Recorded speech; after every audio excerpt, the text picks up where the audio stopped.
নমস্কার বন্ধুরা, কেমন আছেন সবাই? আশা করছি সবাই খুব ভালো আছেন। রান্নাবান্না অ্যান্ড ব্লগ চ্যানেল থেকে সবাইকে স্বাগতম। আজকে আবার নতুন ধরনের একটা রেসিপি নিয়ে হাজির হয়ে গেলাম।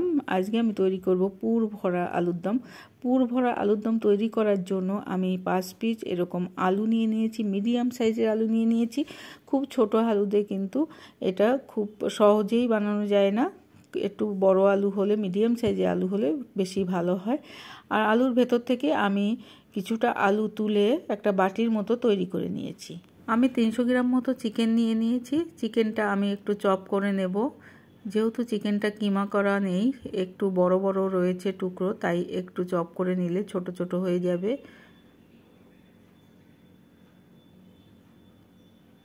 চিকেনটা আমি চপ করে নিয়েছি।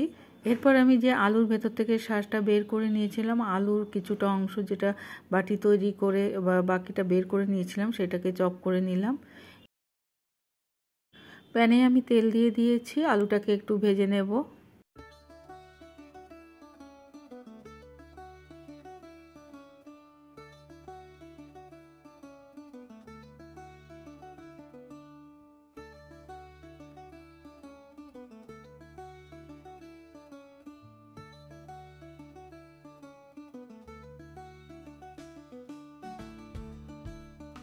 আলুগুলো আমার ভাজা হয়ে গেছে, এরপরে আমি তুলে নেব। ওই তেলের মধ্যে আমি দিয়ে দেব পেঁয়াজ কুচি। পেঁয়াজ কুচিটা দেওয়ার পরে আমি একটু নেড়ে চেড়ে দিয়ে দেব 10টা মতো কাজু বাদাম।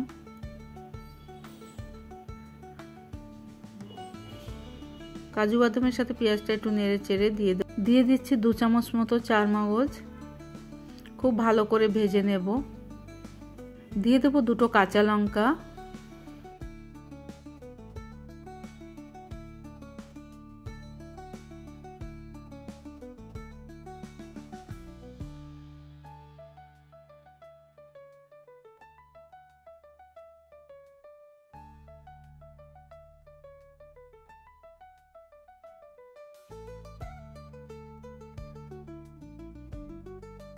একটু সোনালি কালারের ভাজা হয়ে গেলে এরপরে আমি তুলে নিয়ে ঠান্ডা করতে দেব।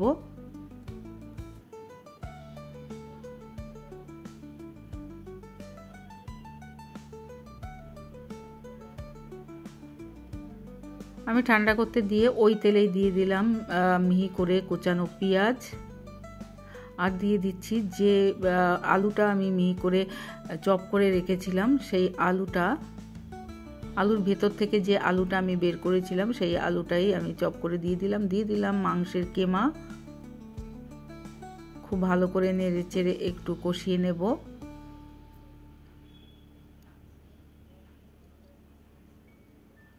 এরপরে দিয়ে দিলাম আদা রসুন বাটা। আবারও কিছুক্ষণ একটু কষে নেব। এরপরে দিয়ে দিলাম 1 চামচ হলুদ, 1 চামচ লাল লঙ্কার গুঁড়ো। খুব ভালো করে কষিয়ে নেব। দিয়ে দিচ্ছি 1 চামচ লবণ, দিয়ে দিচ্ছি 1 চামচ জিরা গুঁড়ো, 1 চামচ ধনিয়া গুঁড়ো আর 1 চামচ গরম মশলা গুঁড়ো। সব উপকরণ খুব ভালো করে আমি কষিয়ে নেব।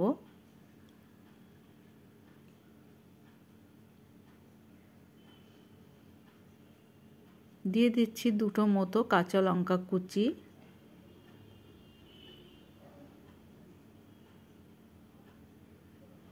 দেখুন আমার পুরটা তৈরি করা হয়ে গেছে।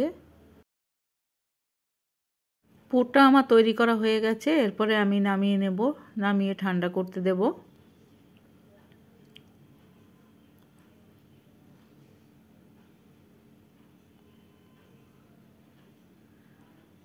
পুরটা আমার কিছুটা ঠান্ডা হয়ে গেছে। এরপরে আমি এই আলুর মধ্যে চেপে চেপে পুরগুলো ভরে নেব। দেখেই বুঝতে পারছেন আমি কিভাবে করছি।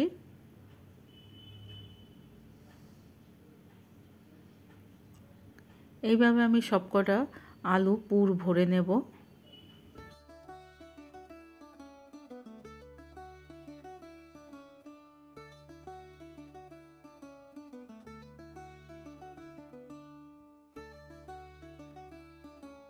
সবকটা আলুতে আমার পুর ভরা হয়ে গেছে। এরপরে আমি কড়াই বসিয়ে দিয়েছি।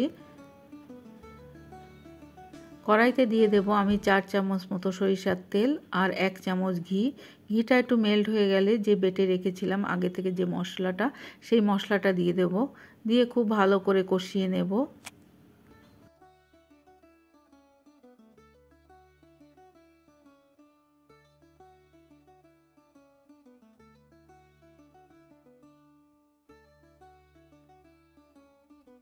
দিয়ে দিচ্ছি মিক্সার জারটা ধুয়ে একটু জলটা দিয়ে খুব ভালো করে কষিয়ে নেব।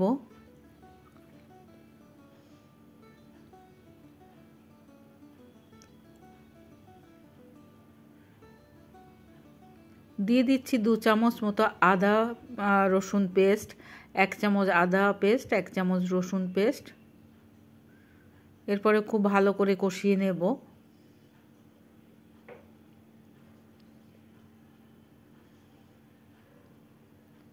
দিয়ে দেব 1 চামচ ধনিয়া গুঁড়ো, 1 চামচ জিরা গুঁড়ো, 1 চামচ গরম মশলা গুঁড়ো। আবারও খুব নেড়েচেড়ে ভালো করে কষিয়ে নেব। এই রান্নাটায় মশলাটা যত ভালো কষানো হবে ততটা টেস্ট ভালো আসবে। সব রান্নায় খুব মশলা কষালে খুব ভালো টেস্ট আসে। দিয়ে দিলাম একটু লঙ্কা গুঁড়ো, আমি এটা কাশ্মীরি লঙ্কা গুঁড়ো দিয়ে দিয়েছি একটু কালারটা ভালো আসার জন্য। দিয়ে দিচ্ছি লবণ, স্বাদ মতো লবণ দিয়ে দিলাম। তেল ছেড়ে আসা পর্যন্ত আমি মশলাটা কষিয়ে নেব। দেখেই বুঝতে পারছেন মশলাটা অনেকটা কষানো হয়ে গেছে, তেলটাও ছেড়ে দিয়েছে।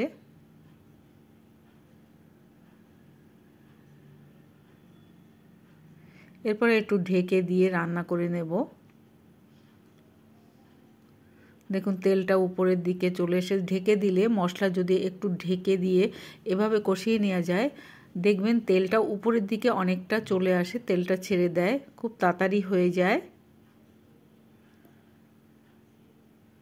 এরপরে দিয়ে দেবো কসুরি মেথি, এইভাবে একটু হাতে ডলে আমি দিয়ে দেব। আবারও কিছুক্ষণ আমি মশলাটা কষিয়ে নেব। দিয়ে দিচ্ছি হাফ চামচ মতো চিনি আর দিয়ে দিচ্ছি হাফ কাপ মতো আমি ফ্রেশ ক্রিম। চিনি আর ফ্রেশ ক্রিমটা দেওয়ার পরে মশলাটা আবারও কিছুক্ষণ আমি কষিয়ে নেব। দেখে হয়তো কঠিন মনে হচ্ছে, কিন্তু একদমই কঠিন না, সহজ রান্না। একটু কষাতে মশলাটা একটু সময় লাগে, যতটা মশলাটা কষানো যায় ততটা টেস্ট ভালো আসবে। এরপরে আমি পরিমাণ মতো জল দিয়ে দিলাম। জলটা একটু বেশি দিলাম, যেহেতু আলু সিদ্ধ হবে সেজন্য একটু পরিমাণটা একটু বেশি দিলাম। তবে ঝোলটা কিন্তু মাখামাখাই হবে, খুব বেশি ঝোল ঝোল হবে না। এরপরে আমি ঢেকে দিয়ে কিছুক্ষণ রান্না করে নেব। আলুটা সিদ্ধ হওয়া পর্যন্ত রান্না করে নিতে হবে। ঢাকনাটা খুলে দেখে নিচ্ছি আলুগুলো সিদ্ধ হয়েছে কিনা।